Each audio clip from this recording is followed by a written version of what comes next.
এই মহামিছিল থেকে আমার বিজেপিকে একটি মুদ্রা দিচ্ছি না, দেব না। সাম্প্রদায়িক বিজেপিকে একটি মুদ্রা দিচ্ছি না।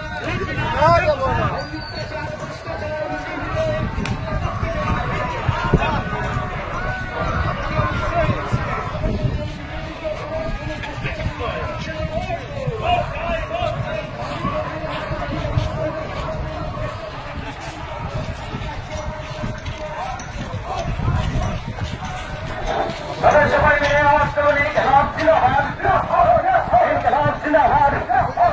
আসন্ন লোকসভা আসনে পূর্ব ত্রিপুরা সংরক্ষিত আসনে বন্ধের রাজেন্দ্রকে কাস্তে আতুরি তারকা চিহ্নে ভোট দেন। ইন্ডিয়া ব্লকের মনোনীত প্রার্থী গন্ধের রাজেন্দ্র রিয়াংকে কাস্তে হাতুড়ি তারকা চিহ্নে ভোট দেন। রাজ্যের দেশের শান্তি সম্প্রীতি রক্ষার স্বার্থে রায় দিন, কাস্তে হাতুড়ি তারকা চিহ্নে ভোট দেন। কর্মসংস্থানের স্বার্থে রায় দিন, আসন্ন লোকসভা নির্বাচনের রাজেন্দ্র রিয়াংকে কাস্তে হাতুড়ি তারকা চিহ্নে ভোট দেন।